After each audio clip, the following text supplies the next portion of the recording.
It has to sit right below fighter. Oh, that hurts. That hurts so bad. Welcome to Table Talk Friday, a D&D YouTube channel where today I, Seth Reed, am going to make a D&D class tier list. Okay, so this is kind of an idea we've thrown around on the podcast a lot so far. We're going to be doing some tier lists with all of us, but I got to get some practice in. I got to see where exactly I think all of these classes are going to go. So this is just Dungeons & Dragons 5e.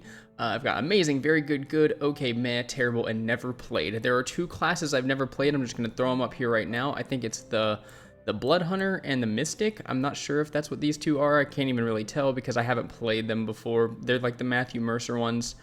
They're going to go in the never played section. But let's start from the very beginning with where I think the Barbarian belongs on this tier list. Barbarian is fun. I have had a really good time. I sawed a dragon in half once as a Barbarian, but I wouldn't put it up with amazing. Like, it's not like top of the power level, and it's kind of one note. Like, yes, there are multiple Barbarian subclasses, of course, but if we're really talking about power and like versatility and all the different things that go into like playing a character and having a good time, like Barbarian, dump stat's gonna be intelligence and wisdom. Like, yeah, it's fun. It's fun to deal a lot of damage. You're gonna get that. So I'm gonna put Barbarian in very good and good. I think I'm just gonna throw it in. Okay, we got the new tiers up. I like S, A, B, C, D, F, and never played way better. So A tier, we've got Bard. B tier, we've got Barbarian. Next up is going to be the Ranger. The Ranger is quite controversial. I think I've had some of the most fun playing a Water Genasi Ranger that I made a while back. His name was Elijah. He was really cool. He was a lot of fun. Ranger has a bit of a stigma over it for being like one of the worst classes in 5e. And I have to say, power-wise, I fully agree. Like, if I'm going to play a Ranger, it's only for the thematic, like for the theme of being a Ranger. So they did do a good bit of reworking, adding some really cool features in Tasha's that I think helped out the Ranger a lot. But no matter what, I have to have some things in these lower tiers, and I think that Ranger overall is going to go in D tier.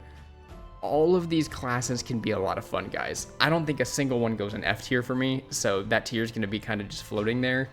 But something has to be D tier, and I think that Ranger is compared to our S tier candidates, Ranger is gonna fit in that box. All right, next up is the Cleric. If you've listened to our podcast at all, Table Talk Friday, a D&D podcast, head over to patreon.com/tabletalkfriday and check it out, or any of your podcast services. We love Clerics around here. Cleric is, again, super versatile. You can be a more spellcasty cleric, healy support. I played a support cleric recently where all I did every combat was heal and cast bless. Like, I would just cast bless every time and then hide and be like, all right, let's do this. And he's a really fun character. He actually has dealt big chunks of damage just using his non-concentration, like guiding bolts and stuff for big spells.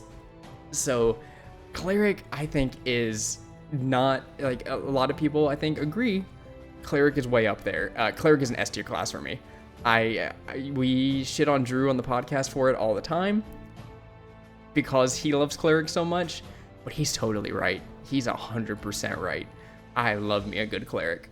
Whoa, you made it pretty far in the video. You know what you should do if you made it this far though? You should like the video and subscribe down below, because we're doing a whole bunch of cool stuff like this. Every single Friday, we've got another podcast episode coming up, and I'm trying all kinds of cool D&D experiments over on the YouTube channel. So like the video, subscribe down below, and come back every Friday for another upload. See you soon. Rogue.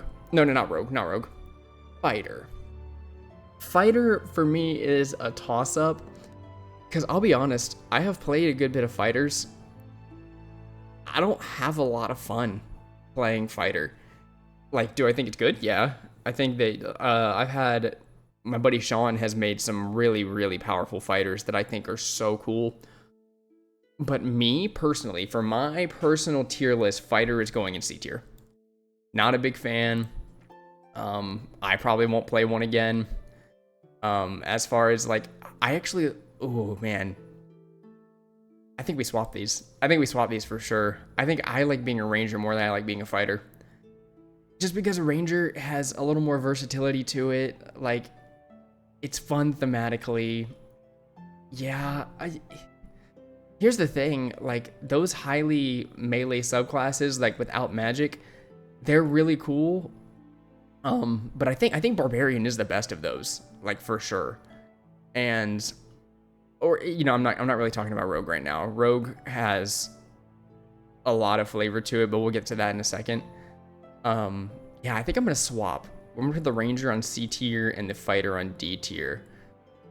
All right. Let's move on to the Rogue. The Rogue, on the other hand, is another one of those classes where the game becomes more than a game, I think. Oh, does it go in low S tier or high A tier? Rogue is a lot of fun. Like, man, this is a hard decision because I think me as a player, I'm going to play Rogue more than I play Cleric, but I think Cleric is better than Rogue. I think we got to reserve these slots for S tier for some like really crazy stuff, and I think Rogue is going to stay up in A tier for me, very top of A tier, because sneaking around, talking your way through stuff, you can go Arcane Trickster to make yourself like a pseudo spellcaster. Like, you can get really creative with Rogue, but if we're going to talk about, I feel like I can't grade these on their multi-classing capabilities. But Bard and Rogue both. And you know what? Fighter too, down here. I think Fighter's a great multi-class, but that's not what these are being graded on. These are being graded on being a good class. Like, overall, this is your main class. Is multi-classing? Fighter, Bard, Rogue, Sorcerer. All of those are going to be amazing choices. But as a class itself, like, if I was going just Rogue, A tier is a good spot for it, I think. But multi-classing capability, like, come on. I mean, Fighter, Rogue, Bard, those are all going to be amazing. And now let's get on to what I think is going to be a highly more controversial take. Because Monk, for me, is really special in my heart. Schmidt the Monk was my first character whenever I started playing D&D. He was just a Dwarven monk. He was so much fun.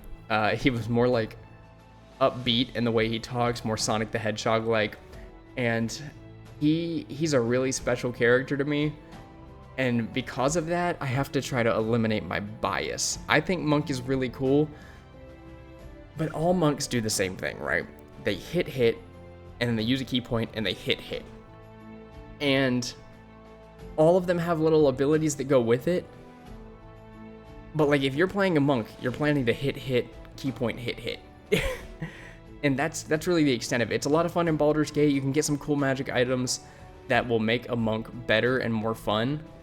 But I think Monk, for me, oh man, no bias, right? It has to sit right below Fighter. Oh, that hurts. That hurts so bad. I thought I was gonna hot take it and put it higher, but I didn't. Oh man. Oh, I love me a Monk. Okay. Yeah, Monk's gonna sit there. I don't think I can consciously put anything in F tier, but oh man, I love that class so much. I'll play Monk till the end of time. Okay, Paladin's coming up. Paladin is the nuclear bomb of Dungeons and Dragons. If you play it that way, you don't have to play Paladin that way, but like high AC, lots of healing with lay on hands, auras. Still got your casting capabilities. Paladin is so fun, dude. So I think we've got to put Paladin up here, but I don't know if it surpasses Bard and Rogue. Like, does Paladin go in B tier or A tier? That's really tough for me. These are all of, by the way, guys, okay, I'm gonna stop right here. These are all my personal experiences with these. This is not taking into accountability like math for how strong a Paladin can be. I'm not min-maxing anything. This is like, oh, I sit at a table, I'm playing, and I see these characters, and everybody's playing Fighter and Monk and Ranger, and I'm gonna be like, oh shit, like what's going on?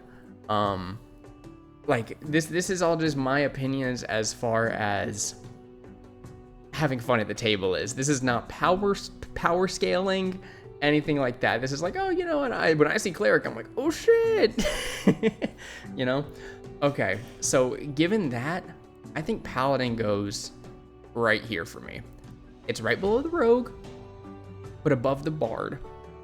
And then I still think, yeah, Paladin is a lot more fun to me than Barbarian would be. It's better than all these ones down here, but I'd still think a Cleric is cooler than a Paladin. Like, I think Cleric is amazing as far as everything goes. Let's move on. Which one is this? Oh my god. Did I mess this up? That was a Druid. Oh my god. I put the Druid where the Ranger was supposed to go. Okay, we'll swap these around. Ooh, Ranger. Guys, I'm not the expert on this, I guess. Okay, Druid. What about the Druid? Druid for me is really cool because I completely forgot about Druid before we started this. I didn't think about it at all. Druid for me is a lot of fun for like Circle of the Moon shapeshifting, right? I like doing that. But past like level 5 to 6, you're not doing that as much. Like you definitely can. You can utilize it up until level 20. But Druids are full casters. And you get some really amazing spells after those levels that you can't really cast while you're wild shaping. But there are other subclasses like Circle of Stars, Circle of Spores, Circle of the Shepherd, things like that are going to push Druid pretty far as everything's considered. That being said, I think Druid for me is gonna sit. Druid's a full caster, man. Maybe below Barbarian, above Ranger. Definitely better than Ranger. Yeah. I'm going to put Druid at the bottom of B tier because it can also, like, yeah, Rangers can heal, but Druids can heal more. And, I don't know, there's a lot of fun flavor that comes along with being a Druid. Like, what type of Druid are you going to be, right? You could be a Mushroom Druid. Circle of Spores. Now we're going to come to some of my favorite classes ever. I'm going to start with the Sorcerer. And the Sorcerer for me, I already said, multi-classing is awesome. It helps out a lot to grab meta magic, to be able to twin spell, quicken spell, distant spell, subtle spell. Like, all of those things are very helpful no matter what class you're playing. But Sorcerer is not a wizard. Like, I'm just going to make that frank. Sorcerer is not the same thing as wizard.